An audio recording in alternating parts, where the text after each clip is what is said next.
பொருளாதாரத்தை மேம்படுத்துறது அவசியம், அவசரம் என்பதை அறிந்து புரிந்து அதற்காக பல்வேறு ஆலோசனைகள் எல்லாம் நாங்கள் நடத்தினோம். அதன் பிறகு வெளிநாடுகள் சென்று முதலீடுகளை ஈர்க்க திட்டமிட்டு நான் பயணங்களை மேற்கொண்டேன். ஐக்கிய அரபு அமீரகம், Singapore, Japan, Spain, America, Germany, England ஆகிய நாடுகளுக்கு சென்று முதலீட்டாளர்களை எல்லாம் சந்தித்து பேசி அவர்களை தமிழ்நாட்டிலே முதலீடு செய்ய வச்சோம். முதலீட்டாளர்களின் முதல் முகவரி தமிழ்நாடுதான் என்ற நிலையை உருவாக்கினோம். அதனை உறுதிப்படுத்துகிற வகையில் தமிழ்நாட்டின் முக்கிய நகரங்களில் தமிழ்நாடு ரைசிங் என்ற மாநாடுகளை தொடர்ந்து நடத்தி கொண்டு வருகிறோம். அதன்படி தூத்துக்குடியில, ஒசூரில், கோவை நகரங்களில் முதலீட்டாளர் மாநாடை நடத்தணும். அதன் தொடர்ச்சியாகத்தான் இன்று மதுரையில் இந்த முதலீட்டாளர் மாநாட்டை நடத்தி கொண்டிருக்கிறோம். இந்த மாநாட்டின் மூலமாக 91 புரிந்துணர்வு ஒப்பந்தங்கள் மூலமாக 36,660 கோடி ரூபாய் முதலீடு ஈர்க்கப்பட்டு 56,766 பேருக்கு வேலை வாய்ப்பும் உருவாக்கப்படுகிறது. தமிழ்நாட்டினுடைய வளர்ச்சி பயணத்தில் உங்களுடைய ஒவ்வொருத்தருடைய பங்கும் மிக அவசியம். மாநிலம் முழுவதும் சீரான வளர்ச்சி, மாவட்டங்கள் தோறும் பரவலான வளர்ச்சின்னு சொன்னதை எங்களுடைய செயல்கள் மூலமாக நிரூபித்து காட்டியிருக்கிறோம். ஆட்சி பொறுப்பு ஏற்றதிலிருந்து இதுவரை 11,83,000 கோடி ரூபாய் உறுதியளிக்கப்பட்ட முதலீடுகளை கொண்டு வந்திருக்கிறோம். 34 லட்சம் நபர்களுக்கு வேலை வாய்ப்புகளை உறுதி செய்திருக்கிறோம். இதுக்காக ஒப்பந்தங்கள் போட்டதோட நம்முடைய வேலை முடிஞ்சதுன்னு நினைக்கிறவன் இல்லைன்னா எல்லா துறைகளையும் தொடர்ச்சியா ஆய்வு செய்கிறத வழக்கமா நான் வச்சிருக்கிறேன். புரிந்துணர்வு ஒப்பந்தம் மேற்கொள்ளப்பட்ட திட்டங்கள்ல 80 விழுக்காட்டுக்கும் மேற்பட்ட திட்டங்கள் நிறைவேற்றப்பட்டிருக்கு. இந்தியாவில் வேற எந்த மாநிலத்திலையும் இந்த அளவு அவுட்புட் காமிச்சது இல்லை. நானும் சரி, இங்க அமைச்சராக இருக்கிற TRB ராஜா அவர்களும் சரி, ஒப்பந்தங்கள் எல்லாம் செயல்பாட்டுக்கு வரணும் என்பதில் கண்ணும் கருத்துமாக இருப்போம்.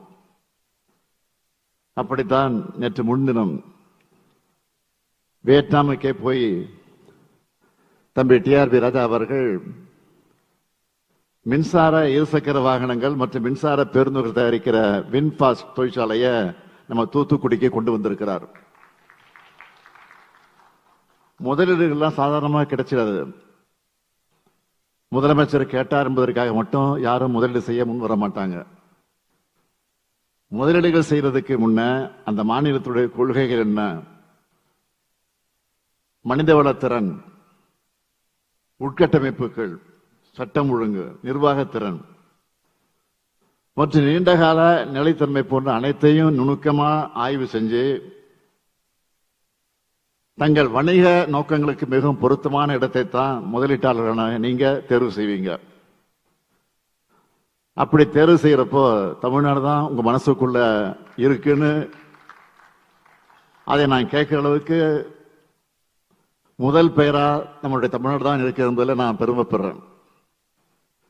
எங்க மேல நீங்க வச்சிருக்கக்கூடிய அசைக்க முடியாத நம்பிக்கைக்கு முதல்ல நான் நன்றி சொல்றேன். மதுரைக்கு இன்னொரு பெயர் இருக்கு. அது என்னன்னு தெரியுமா? தூங்கா நகரம். ஆனா அதை அப்படி சொல்றதை விட எப்போதும் விழிப்புடன் இருக்கக்கூடிய நகரம்னு தான் சொல்லணும்.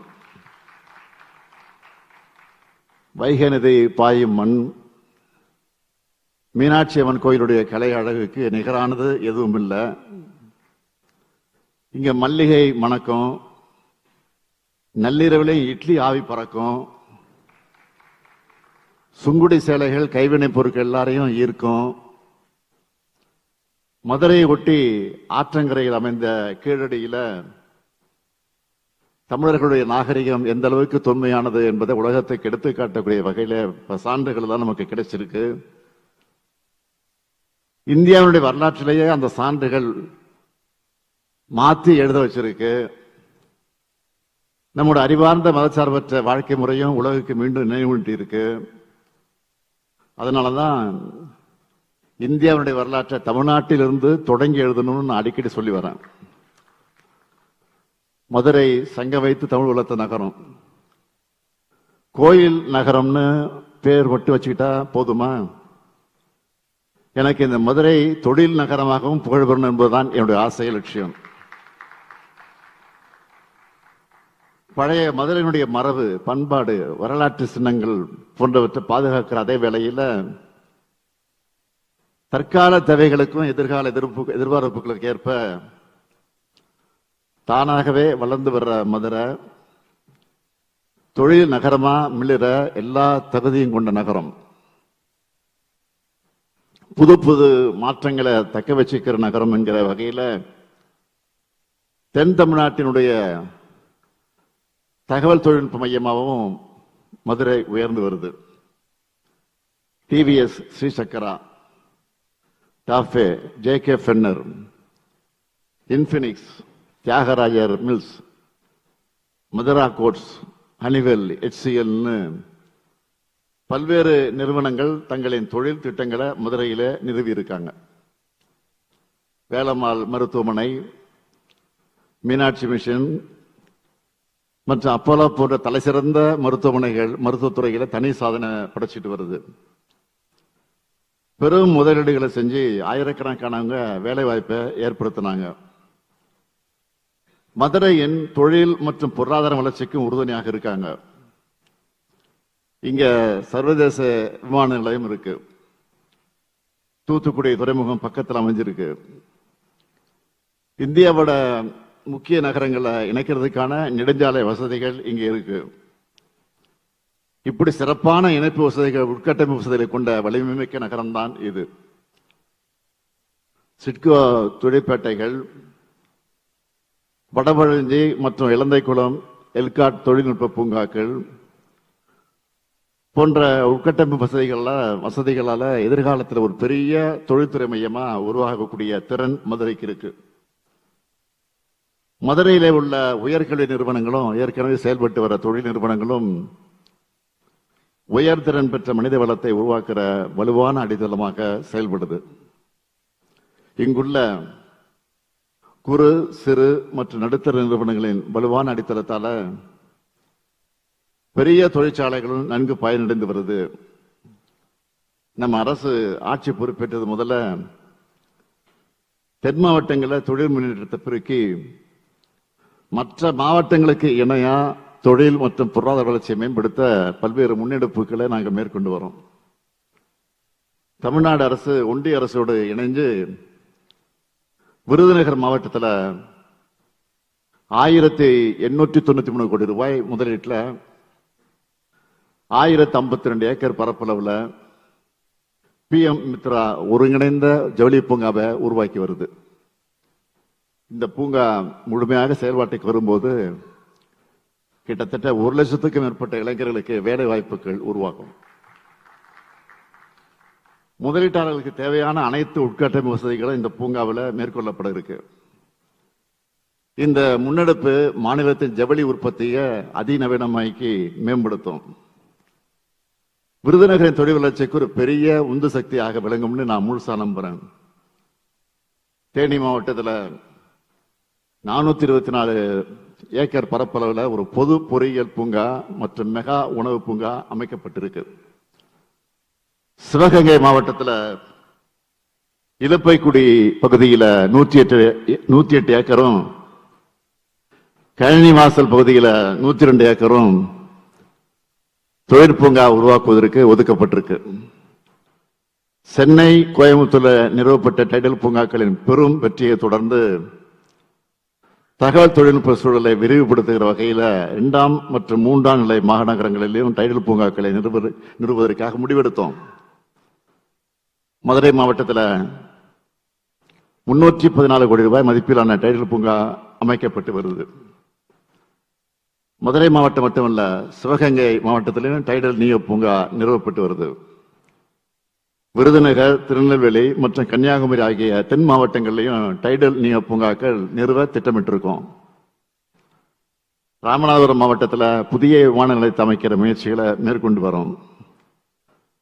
தூத்துக்குடி, ஓசூர், கோயம்புத்தூர் நகரங்களில் மேற்கொள்ளப்பட்ட முதலீட்டாளர் மாநாடுகள் மட்டுமே கிட்டத்தட்ட 1 லட்சம் கோடி ரூபாய் உறுதி செய்யப்பட்ட முதலீடு கிடைச்சிருக்கு. 2 லட்சம் பேருக்கு உறுதி செய்யப்பட்ட நேரடி மற்றும் மறைமுக வேலைவாய்ப்பு வர இருக்கு. அந்த வகையில் 186 திட்டங்களை ஈர்த்திருக்கிறோம். இன்று உறுதியாகியுள்ள முதலீடுகள் கப்பல் கட்டுமானம், தோல் அல்லாத காலனி, மின்னணுவியல், உணவு பதப்படுத்தல் போன்ற துறைகளில் மேற்கொள்ளப்பட்டிருக்கு. மிக மிக முக்கியமா மதுரை மேலூர்ல 278.26 ஏக்கர் பரப்பளவுல பிரம்மாண்டமான சிப்காட் தொழில் பூங்காவுக்கு இன்னைக்கு அடிக்கல் நாட்டியிருக்கேன். மகளிர் முன்னேற்றத்திற்காக, அவர்கள் பொருளாதார வளர்ச்சிக்காகவும் எண்ணற்ற முன்னெடுப்புகளை நம்ம அரசு மேற்கொண்டு வருது. நாட்டிலேயே அதிக அளவிலான பெண்கள் தொழிற்சாலைகளில் பணிபுரிகிற மாநிலமாக தமிழ்நாடு யாரும் எட்ட முடியாத உயரத்தில் இருக்கு. அதுக்கு வலு சேர்ப்பது போல தைவான் நாட்டை சார்ந்த பேய் ஹாய் குழுமம் தோல் அல்லாத காலணி உற்பத்தி திட்டத்தை மதுரையில் நிறுவ முன்வந்திருக்கு.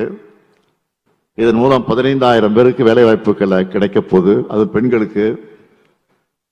சிறிய அளவிலான சிப்பில் இருந்து பெரிய அளவிலான ஷிப் வர எல்லா துறைகள்லையும் தமிழ்நாடு தன்னம்பிக்கையோட தன்னிறைவு பெற்று தலை நிமிர்ந்து இருக்கிற காலமா திராவிட மாடல் ஆட்சி காலம் அமைஞ்சிருக்கு. இன்றைய தினம் உண்டாய் நிறுவனமும் தன்னுடைய கப்பல் கட்டுமான திட்டத்துக்கான புரிந்துணர்வு ஒப்பந்தத்தை மேற்கொண்டிருக்கு. கப்பல் கட்டுமான துறையில தமிழ்நாட்டை முன்னிலைப்படுத்துகிற இந்த முதலீடு மற்ற மாநிலங்களை ஊக்குவிக்கிறதோட உதிரிபாகங்கள் உற்பத்தி நிறுவனங்களையும் ஈர்க்கக்கூடியதாக இருக்கும். ஹுண்டாய் மோட்டார்ஸ் நிறுவனம் தமிழ்நாட்டின் வாகன துறையில எத்தகைய வளர்ச்சி ஏற்படுத்துச்சோ அதே போல ஹுண்டாய் நிறுவனத்தின் கப்பல் கட்டுமான நிறுவனமும் பெரும் வளர்ச்சியை உறுதியாக ஏற்படுத்தும். SFO டெக்னாலஜிஸ் நிறுவனம் பொறியியல், மின்னவியல் மற்றும் தகவல் தொழில்நுட்ப தீர்வுகளில் முன்னணி நிறுவனங்கள ஒன்னா இருக்கு. இந்த நிறுவனம் மின்னணு உதிரி பாகங்கள் உற்பத்திக்கான விரிவாக்க திட்டத்தை தேனியில் மேற்கொள்ள இருக்கு. அதுக்கான புரிந்துணர்வு ஒப்பந்தம் இன்று மேற்கொள்ளப்படுது. இப்படிப்பட்ட உயர் தொழில்நுட்ப நிறுவனங்களை தமிழ்நாட்டை கொண்டு வருவதில் மகிழ்ச்சி அடைகிறேன். தென் மாவட்டங்களில் ரிலையன்ஸ் இண்டஸ்ட்ரீஸ் நிறுவனம் பயோ எனர்ஜி துறையில 11,000 கோடி ரூபாயை முதலீடு செஞ்சிருக்கு. இதுக்கான புரிந்துணர்வு ஒப்பந்தம் மேற்கொள்ளப்பட்டிருக்கு. கீழடியின் பாரம்பரியத்திலிருந்து இன்றைய நாகரிகம் வர தன்னை தகவமைத்துக் கொண்டுள்ள இந்த மண் மனித நாகரிகத்தின் தளராத வளர்ச்சியை தன்னகத்தை தாங்கி நிற்குது. இந்த அனுபவங்களின் அடித்தளத்தில் 42 லட்சம் மக்கள், அந்த மக்கள் தொகையை எதிர்நோக்கி இருக்கக்கூடிய நகர் ஊரமைப்பு இயக்கம் DTCP தயாரித்துள்ள மதுரை மாஸ்டர் பிளான் 2024 இந்த புதிய நகர்ப்புற வடிவமைப்பை கொண்டிருக்கு. விளையாட்டு பொம்மைகள் உற்பத்தியில தமிழ்நாட்டை முன்னணி மையமாக மேம்படுத்தவும், விளாச்சாரை, அம்பாசமுத்திரம் போன்ற பகுதிகளை சேர்ந்த கலைஞர்களை பாரம்பரிய பொம்மை தயாரிப்பு திறனை உயர்த்தவும், அவளுக்கு புதிய சந்தமைப்பு வடிவமைப்பை மற்றும் முதலீட்டு வாய்ப்புகளை உருவாக்குற இன்றைய தினம் தமிழ்நாடு பொம்மை உற்பத்தி கொள்கையை வெளியிடுறதுல நான் பெருமை அடைகிறேன். தொழில் மற்றும் கல்வித்துறை சார்ந்து அறிவு பொருளாதாரம் உருவாகணும் தான் தமிழ்நாடு பல்கலைக்கழக ஆராய்ச்சி பூங்கா அறக்கட்டளை என்கிற புதிய நிறுவனத்தை அமைச்சிருக்கிறோம். புதுமையை ஆற தழுவி வரவேற்கும் மதுரை மண்டலத்தில் மதுரை காமராசர் பல்கலைக்கழகம் மற்றும் அந்த பகுதியில் உள்ள முக்கிய நிறுவனங்களோடு இணைந்து 13 கோடி ரூபாய் தொடக்க முதலீட்டில் பல்கலைக்கழக ஆராய்ச்சி பூங்காவுக்கான நடவடிக்கை தொடங்கப்பட்டிருக்கு. இந்த நிறுவனம் 2 கோடியே 25 லட்சம் ரூபாய் மானியத்தோட பயன்பாட்டு ஆராய்ச்சி திட்டங்களுக்கு நிதி அளிக்குது. இந்த திட்டங்களுக்கான முதல் தவணையாக 75 லட்சம் ரூபாய் ஆராய்ச்சியாளர்களிடம் இந்த நிகழ்ச்சியில் நான் வழங்கி இருக்கிறேன். தமிழ்நாட்டை $1 டிரில்லியன் பொருளாதாரமாக உயர்த்தும் குறிக்கோளோடு நாங்கள் பயணத்தை நடத்தி கொண்டிருக்கிறோம். இந்த பயணத்தில் முதலீட்டாளர்களின் பங்கு மிக மிக அவசியம், மிக மிக முக்கியமானது. இந்த தருணத்தில் தமிழ்நாட்டில் முதலீடுகளை விரிவாக்க திட்டங்கள் மேற்கொண்ட அனைத்து முதலீட்டாளர்களுக்கும் என்னுடைய நன்றியும் வணக்கத்தையும் இந்த மேடையில் தெரிவிச்சுக்கிறேன். உங்க ஆதரவு தொடரணும். உங்க வருங்கால திட்டங்கள் எல்லாத்தையும் தமிழ்நாட்டிலே நீங்கள் மேற்கொள்ளணும். இன்று புரிந்துணர்வு ஒப்பந்தம் மேற்கொண்ட நிறுவனங்களுக்கு என்னுடைய வாழ்த்துக்கள். இணைந்து வளர்வோம், இணையற்ற வளர்ச்சியை பெறுவோம். நன்றி, வணக்கம்.